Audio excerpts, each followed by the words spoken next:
जय जय श्रीमन नारायण। मैं सीता श्रीनिवास।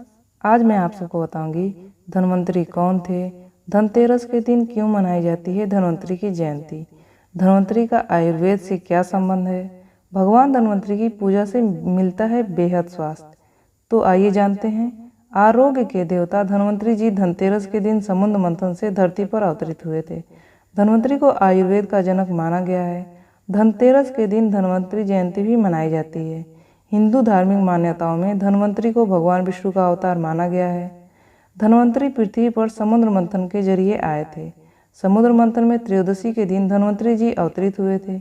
इसलिए दीपावली से पहले धनतेरस के दिन धन्वंतरी जयंती मनाने का रिवाज है। इसी दिन आयुर्वेद का भी जन्म हुआ था।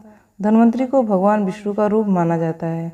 इनकी 4 भुजाएं हैं, जिनमें 2 में शंख और चक्र धारण किए हुए हैं, जबकि 2 अन्य भुजाओं में ये एक में जलुका और औसत तथा दूसरे में अमृत कलश मौजूद है। धन्वंतरी को देवताओं का वैद्य या आरोग्य का देवता भी कहा जाता है। इन्हें पीतल धातु बहुत प्रिय है। इन्होंने बहुत से औषधियों का खोज किया। इनकी इस परंपरा को इनके वंशजों ने भी आगे बढ़ाया। इनके वंशजों में से एक हैं दिवोदास, जिन्होंने शल्य चिकित्सा का दुनिया का पहला विश्वविद्यालय बनारस में बनाया। सुश्रुत को इसका प्रधानाचार्य बनाया गया था। सुश्रुत दुनिया में सबसे पहले सर्जन थे और इन्होंने ही सुश्रुत संहिता लिखी थी। ऐसी मान्यता है कि शंकर ने विष पान किया, धन्वंतरी ने अमृत दिया। इस तरह से काशी का कालजयी नगरी बना। धन्वंतरी का आयुर्वेद से क्या संबंध है, ध्यान से सुनिएगा। धनतेरस को आयुर्वेद के जनक धन्वंतरी की याद में मनाया जाता है। इस पर कुछ लोग नए बर्तन खरीदकर उनमें पकवान रखकर भगवान धन्वंतरी को चढ़ाते हैं। धनतेरस पर धन्वंतरी की पूजा स्वास्थ्य और प्राथमिकता देने के कारण होती है।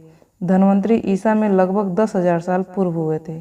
वह काशी के राजा महाराज धन्व के पुत्र भी थे। उन्होंने शल्य शास्त्र पर कई जरूरी खोज की थी।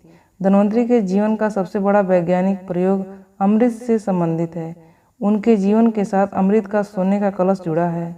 अमृत बनाने के लिए धन्वंतरी ने जो प्रयोग किए थे वह स्वर्ण पात्र में बनाए गए थे। उन्होंने बताया कि मृत्यु के नाश होने हेतु ब्रह्मा सहित सभी देवताओं ने सोम नाम के अमृत का आविष्कार किया था। सुश्रुत ने उनके रासायनिक प्रयोग का उल्लेख किया। धन्वंतरी के संप्रदाय में लगभग 100 प्रकार की मृत्यु का वर्णन किया गया है। उनमें एक ही काल मृत्यु है। बाकी सभी प्रकार के अकाल मृत्यु को रोकने का प्रयास ही निदान और चिकित्सा है। सुश्रुत ने न केवल चिकित्सा का बल्कि फसलों का भी गहन अध्ययन किया है।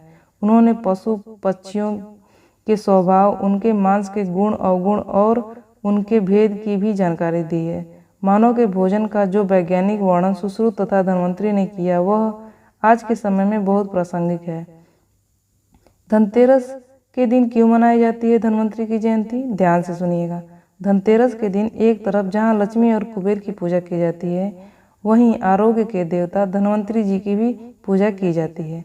स्वास्थ्य ही सब कुछ है। सेहत के बिना धन व्यर्थ है। चरितार्थ करने के लिए धनतेरस के दिन परम वैद्य धन्वंतरी की जयंती मनाकर उनकी पूजा अर्चना होती है। ये जानकारी आपको कैसी लगी? इस तरह की जानकारियाँ पाने के लिए आप इस चैनल को सब्सक्राइब कर दीजिएगा।